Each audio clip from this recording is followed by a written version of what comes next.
एक समय की बात है। एक नगर में एक सेठ रहता था। सेठ के विवाह को काफी समय हो गया था, पर उसे कोई भी संतान नहीं हुई। संतान की चाह में सेठ ने दूसरा विवाह भी कर लिया, पर फिर भी उसे कोई संतान नहीं हुई। ऐसे करते करते सेठ ने 4 विवाह कर लिया, पर फिर भी उसे कोई संतान नहीं हुई। देखते ही देखते सेठ की 4 पत्नियां हो गई। एक दिन उसने अपनी पहली पत्नी को घर से निकाल दिया और एक छोटे से घर में रखवा दिया। तीनों पत्नी मिलजुल के हंसी खुशी रहती थी, पर वे लोग सेठ की बड़ी पत्नी से बहुत नफरत करते थे। एक दिन उनके घर में एक बहुत पहुंचे हुए महात्मा आए। सेठ ने उनका बहुत स्वागत किया। महात्मा भी बहुत खुश हुए और उनकी समस्या जानना चाहा। फिर सेठ ने सारी बात बता दी कि उनकी कोई संतान नहीं है। संतान की चाह में उसने 4 शादियां भी कर ली, फिर भी उन्हें कोई संतान नहीं हुई। फिर महात्मा ने उसे 2 फल दिए और बोले, ये दोनों फल अपनी पत्नी को खिलाना। तुम्हें जो बेटे होंगे उसमें से एक बेटा तुझे मुझे देना होगा। तब सेठ सोचने लगा, मुझे तो एक भी संतान नहीं है। अगर उनकी कृपा से कोई संतान होती है तो मुझे एक संतान देने पर कोई आपत्ति नहीं होगी। सेठ ने उस महात्मा की शर्त मान ली और वे दोनों फल अपनी पत्नी को लाकर खिला दिया। पत्नियों ने वह फल खा लिया और उसके छिलके को घर से बाहर फेंक दिया, और चौथी पत्नी ने वह छिलका उठाकर खा लिया। कुछ दिनों बाद तीनों पत्नियां गर्भवती हो गई और जिसने छिलके खाए थे वह पत्नी भी गर्भवती हो गई। पर यह बात सेठ नहीं जानता था। सेठ तो अपनी तीनों पत्नियों से बहुत खुश था। धीरे धीरे समय बीत रहा था और अब प्रसव का समय भी आ गया। 3 पत्नियों ने 3 पिशाचों को जन्म दिया और उनका रूप देखकर ही वे तीनों बेहोश हो गईं। अब तो तीनों पिशाच एक दूसरे से लड़ने लगे। यह देखकर तो सेठ घबरा गया। अरे, इतने दिन बाद मेरी पत्नी ने जना तो यह पिशाच को, मुझे संतान तो मिली ही नहीं। थोड़ी देर बाद वह तीनों पिशाच लड़ते लड़ते मर गए।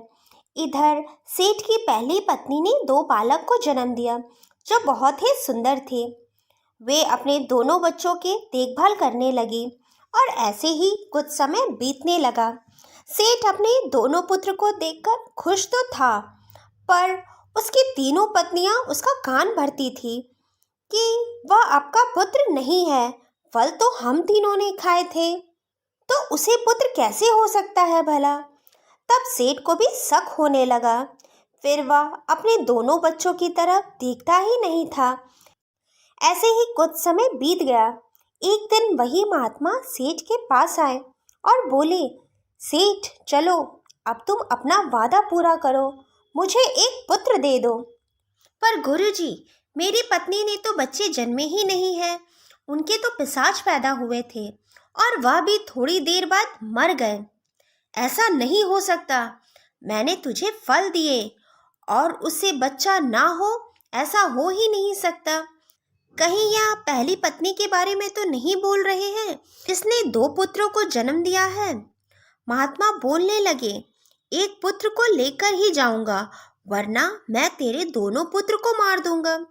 फिर सेठ अपनी पत्नी के पास गया और बोला, तुम अपने दोनों पुत्रों में से एक पुत्र बाबा को दे दो, वरना यह हमारे दोनों पुत्रों को मार देंगे। एक माँ अपने बच्चे को कैसे किसी को दे सकती है। उसने अपने दोनों पुत्रों को गले से लगा लिया और फिर सोचने लगी, मैं कौन सा बेटा बाबा को दूं? मेरे लिए तो दोनों ही अनमोल है, पर अगर मैंने नहीं दिया तो यह मेरे दोनों बेटों को मार देंगे। दिल पर पत्थर रखकर उसने अपने बड़े बेटे को महात्मा को दे दिया। बाबा उस बच्चे को अपने साथ जंगल में ले गए और अपना बेटा बनाकर पालने लगे। महात्मा ने उस लड़की को सारी विद्या सिखाई, पर एक विद्या नहीं सिखाई, ताकि वह भाग ना जाए। धीरे धीरे वह बड़ा हो गया और साधु की पत्नी को विश्वास दिलाने लगा कि वह कहीं नहीं भागेगा उन लोगों के साथ ही रहेगा। एक दिन साधु महात्मा कुछ काम से बाहर गए थे, तो उस लड़के ने मौका पाकर उनकी पत्नी से आखिरी विद्या सिखाने को कहा। वह बूढ़ी माता भी उस लड़के से अपने बच्चे की तरह बहुत प्रेम करती थी और वह भी उसे आखिरी विद्या सिखाने लगी। अब तो वह लड़का पूरी विद्या सीख चुका था और उस साधु महात्मा के भी आने का समय हो रहा था। वह लड़का मौका पाकर वहां से भाग गया। जब महात्मा वापस लौटे तो उसने उस लड़के के बारे में पूछा, तो उनकी पत्नी ने कहा, अभी तो यही था, कुछ काम से गया होगा। बहुत देर इंतजार करने के बाद भी वह घर नहीं लौटा, तो साधु महात्मा समझ गए कि जरूर वह अपने घर चला गया होगा। इधर वह लड़का अपने घर लौट आया और जब माँ ने अपने बेटे को अपने सामने देखा तो दौड़कर उसे अपने गले लगा लिया। फिर उस लड़के ने कहा, माँ, अगर तू पैसा कमाना चाहती है तो मैं बकरे का रूप धारण कर लेता हूँ। तू मुझे जाकर बाजार में बेच आना, और हाँ, यह रस्सी किसी को मत देना या अपने हाथ में ही रखना। तब उसकी माँ ने वैसा ही किया। लड़के ने बकरे का रूप ले लिया और उसकी माँ ने उसे बेच दिया और उसे बहुत पैसे मिल गए। और जब वह सौदागर बकरी को अपने साथ ले जा रहा था तो बकरी झाड़ियों में घुस गई और भाग गया और सौदागर के हाथ कुछ ना लगा और वह दौड़कर अपनी माँ के पास आ गया और बोला, माँ, अब तो तेरे पास बहुत पैसे आ गए हैं, पर मैं चाहता हूँ कि और तू पैसे कमाए। आज मैं एक बैल का रूप धारण करूँगा और तू फिर से मुझे बाजार जाकर बेच आना, पर बस यह लगाम किसी को अपने हाथ में मत देना। उसकी माँ ने वैसा ही किया, उसे बाजार ले गई और बहुत अच्छे दाम में बेच दिया, पर उसकी लगाम किसी को ना दी।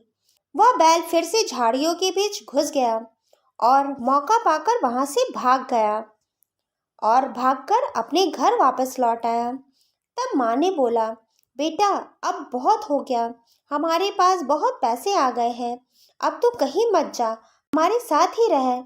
हम लोग कहीं दूर जाकर अपना घर अच्छे से बनाएंगे। पर वह लड़का और अमीर बनना चाहता था और उसने बोला, माँ, एक और बार हमें अच्छे पैसे मिल जाएंगे। मैं इस बार एक घोड़ा बनूंगा और तू फिर से जाकर मुझे बाजार में बेच आना। उसकी माँ ने इस बार उसे बहुत मना किया, पर उसने एक न मानी और वह घोड़ा बन गया। उसने एक बात अपनी माँ को पहले ही बोल दिया था कि कुछ भी हो जाए तू लगाम किसी को मत देना, अपने हाथ में ही रखना। इधर उस महात्मा ने अपनी दृष्टि से जान लिया कि वह लड़का घोड़ा बन गया है। वह महात्मा भी अपना वेश बदलकर उसी बाजार में पहुंच गए और घोड़ा खरीद लिया। उसकी माँ ने भी वह घोड़ा उसे बेच दिया। उसकी माँ ने जैसे ही वह लगाम लेना चाहा, सौदागर ने रोक दिया और बोला, मैंने पूरा दाम दिया है, तो लगाम भी मैं ही ले जाऊंगा। और उस घोड़े को लगाम के साथ लेकर चला गया। फिर वह महात्मा असली रूप में आ गए और उस घोड़े को अपने आश्रम में ले गए और जाकर एक पेड़ के नीचे बांध दिया और अपनी पत्नी से बोल दिया, इसे न खाना देना न पानी देना, इसे धूप में ही तड़पने देना। फिर वह महात्मा वहां से चले गए। पर माँ तो माँ होती है। बूढ़ी माता को उस पर दया आ गई और उस घोड़े को तालाब पर पानी पिलाने ले गई। जैसे ही वह उसे पानी पिलाने लगी, वहाँ एक जोग बन गया और उस तालाब में घुस गया। जैसे ही यह बात उस महात्मा को पता लगी, वह दौड़ के उस तालाब में आ गया और हाथी का रूप धारण कर लिया और उस तालाब का पानी पीने लगा। पानी पीते पीते वह जोग भी उसके सुर में घुस गया। हाथी ने तुरंत अपना रूप बदला और बैल बन गया, पर वह जोग तुरंत कबूतर बनकर उड़ गया। फिर वह महात्मा तुरंत बाज का रूप धारण कर कर उस कबूतर के पीछे जाने लगा। वह कबूतर उड़ते उड़ते एक राज्य में पहुंच गया। उस राज्य की राजकुमारी अपनी खिड़की पर खड़ी थी। वह कबूतर तुरंत सुंदर सा हार बनकर उस राजकुमारी के गले में चला गया। यह सब उस बाज ने देख लिया। वह राजकुमारी जैसे ही अपने आप को आईने में देखने लगी, वह सोचने लगी, इतना सुंदर हार मेरे गले में कैसे आ गया। वह हार जैसे ही उतारने लगी, वह एक सुंदर सा राजकुमार बन गया। राजकुमारी तो यह सब देखकर डर गई और जोर से चिल्लाने लगी।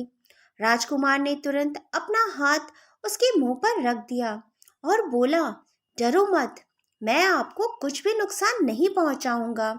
फिर उस लड़के ने सारी बात राजकुमारी को बता दी और यह भी बोला कि कल आप जब राज्यसभा में बैठेंगी तो वह महात्मा कोई ना कोई अपना रूप धारण कर कर जरूर आएगा, और अगर वह उपहार में या हार मांगे तो उसे मत देना।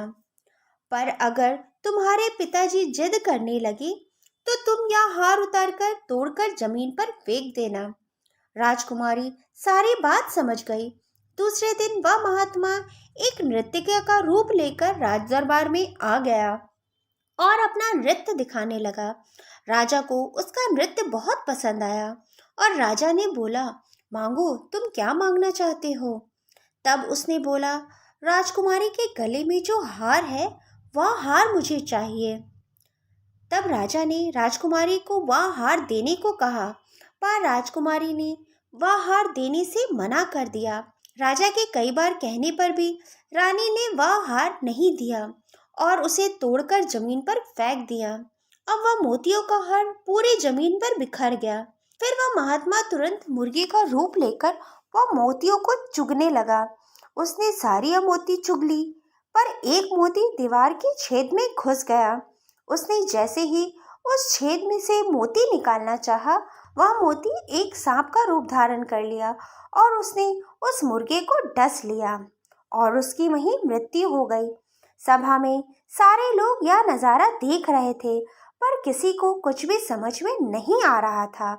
फिर वह सांप बिल से निकलकर राजा का रूप धारण कर लेता है और सारी बात राजा को बताता है।